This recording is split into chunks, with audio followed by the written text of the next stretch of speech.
Kalian merasa nggak bahwa dulu saat kita mencari pekerjaan di kantor, kita masih bisa mendapatkan gaji yang sesuai dengan keinginan kita. Tapi sekarang hal seperti ini kelihatannya sudah semakin sulit kita dapatkan. Karena banyak perusahaan sekarang ini nggak bisa lagi memberikan gaji yang relatif tinggi buat karyawannya, baik di level bawah maupun di level atas. Nah, di video kali ini aku akan mencoba mengupas tentang masalah ini, yaitu kenapa gaji kita kok bisa semakin lama semakin kecil. Oke guys, jangan kemana-mana. Tonton aja video ini dari awal sampai selesai agar kamu gak gagal paham. Halo guys, selamat datang di channel aku, Lani Wati Rusli. Kalau kita buat perbandingan dengan gaji kita di zaman sebelumnya, gaji kita itu sebenarnya cenderung semakin lama semakin kecil loh guys. Bahkan kita nggak punya nilai tawar lagi, walaupun kita memiliki kompetensi dan skill yang tinggi. Memang nilai tukar uang rupiah terhadap uang dolar semakin kecil dari tahun ke tahun. Rupiah memang semakin lama sudah semakin nggak ada nilainya lagi. Hal ini membuat harga barang-barang kebutuhan sehari-hari menjadi semakin tinggi. Dan imbasnya kita memerlukan lebih banyak uang untuk membeli atau mendapatkan barang-barang tersebut. Sebaliknya, uang gaji kita naiknya enggak selaras dengan kenaikan harga dari barang-barang tersebut. Bahkan, ada juga yang gajinya nggak naik-naik selama beberapa tahun bekerja. Akibatnya, gaji kita semakin lama semakin nggak mencukupi lagi untuk memenuhi kebutuhan hidup sehari-hari. Andai kata bisa mencukupi pun hanya sekedar pas-pasan saja atau dihemat-hemat oleh kita agar bisa mencukupi hidup. Ada yang dulunya masih bisa menyisihkan uang untuk ditabung setiap bulan, tapi sekarang uang yang bisa disisihkan hanya tinggal sedikit. Bahkan ada yang sudah nggak bisa menabung lagi setiap bulan. Dengan kata lain, memang gaji kita semakin lama sudah semakin kecil. Kecil dari segi nilai uang, betul. Tapi di video kali ini bukan nilai uang yang ingin aku bahas, melainkan gaji dari sudut pandang si pemilik atau si bos perusahaan. Dengan demikian, kita bisa tahu kenapa gaji kita kok bisa semakin lama semakin kecil. Sehingga kita bisa membuat strategi bagaimana di dalam menentukan besarnya gaji yang akan kita minta di saat kita melamar pekerjaan di sebuah perusahaan. Ada beberapa penyebab kenapa perusahaan nggak bisa memberikan gaji yang lebih tinggi untuk karyawannya di zaman sekarang. Biasanya perusahaan-perusahaan menggunakan filosofi-filosofi seperti ini di dalam menentukan besarnya gaji. Yang pertama, asal perusahaan bisa tetap untung dan berjalan. Mana yang lebih penting, perusahaan maju atau perusahaan untung? Aku rasa setiap bos pasti memilih bagaimana agar perusahaan bisa untung. Karena perusahaan yang maju itu belum tentu adalah perusahaan yang untung. Kok ada perusahaan yang maju tapi nggak untung? Oh, ada. Contohnya adalah perusahaan yang ekspansi gila-gilaan di dalam investasinya. Perusahaan ada di mana-mana, tapi karena sudah terlalu banyak mengeluarkan uang untuk ekspansi sehingga belum bisa membukukan laba di dalam operasionalnya.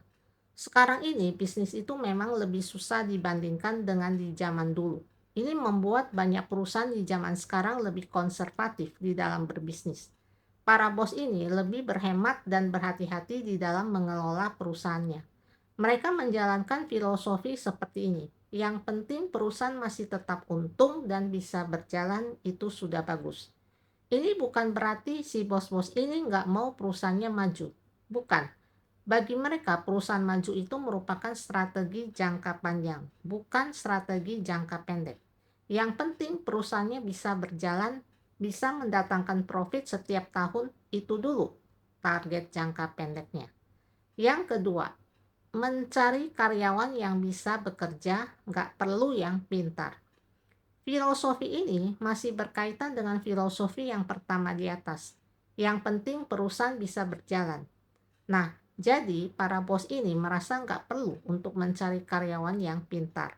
Mereka lebih suka merekrut karyawan yang kemampuannya biasa-biasa saja, Yang penting karyawan itu bisa bekerja, itu sudah cukup. Walaupun karyawan ini nggak pintar, itu nggak masalah buat mereka. Kan yang penting perusahaan bisa berjalan dan kos bisa dihemat.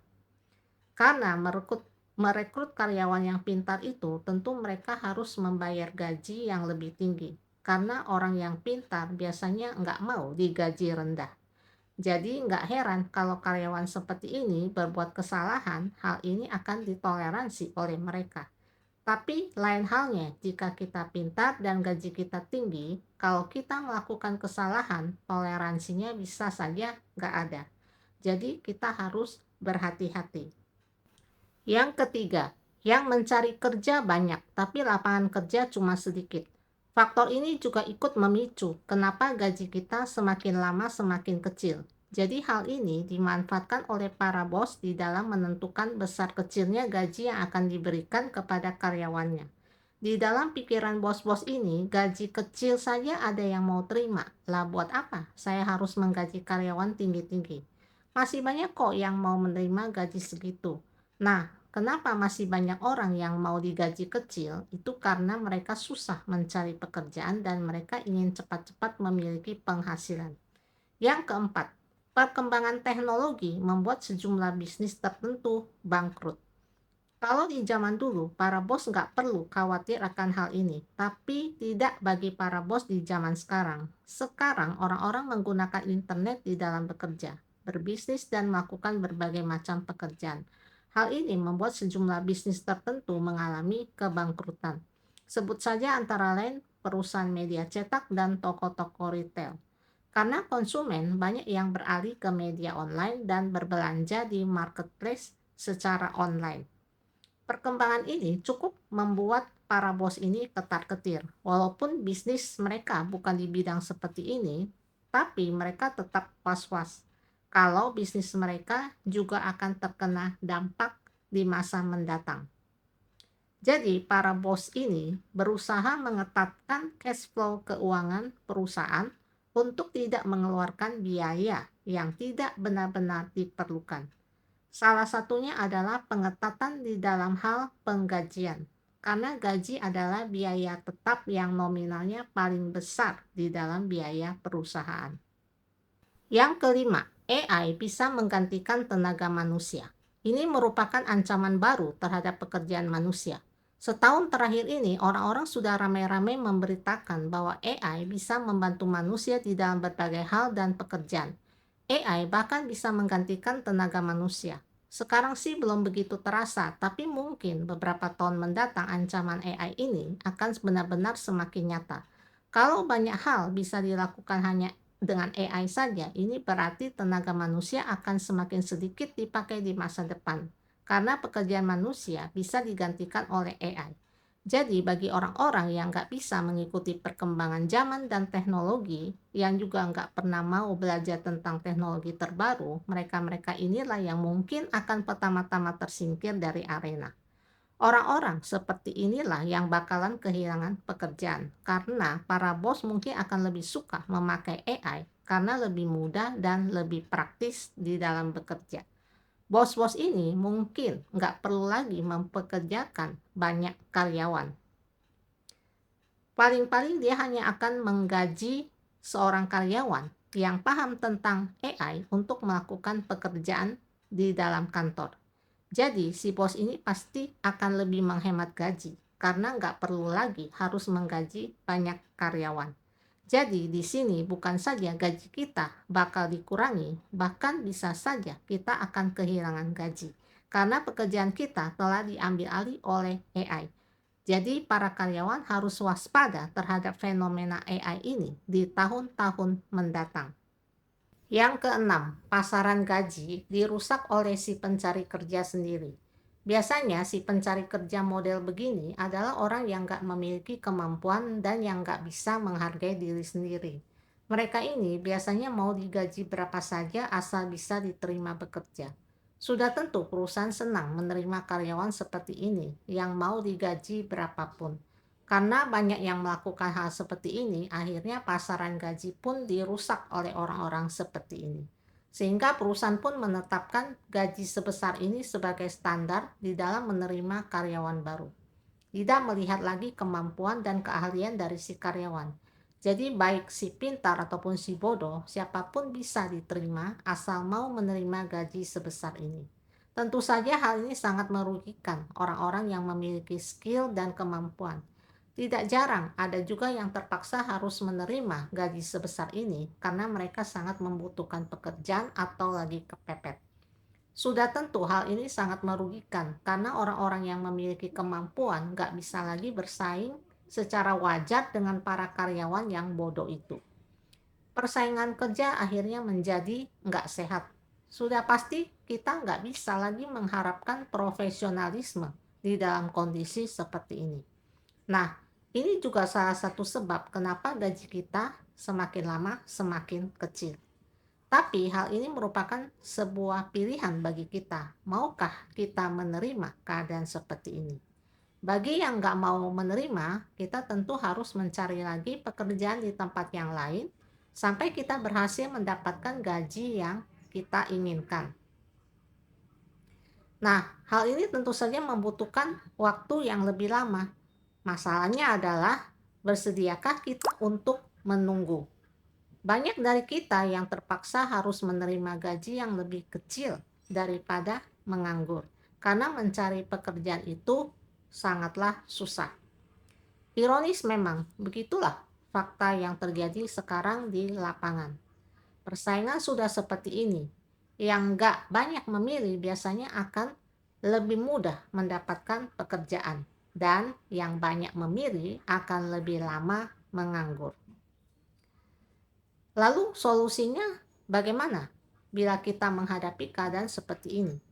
Kita tentu harus menggunakan strategi bila kita ingin mendapatkan gaji yang lebih tinggi. Nah, strateginya seperti apa? Nanti aku bahas lagi di video berikutnya. Yang ketujuh, perusahaan baru yang belum stabil kondisi keuangannya. Contoh perusahaan seperti ini adalah perusahaan startup yang baru berdiri yang tentu saja belum stabil kondisi keuangannya. Biasanya bosnya belum berani menggaji tinggi para karyawannya. Tapi hal ini nggak mutlak juga karena ada juga perusahaan startup yang kondisi keuangannya bagus dan mereka mampu menggaji lebih tinggi.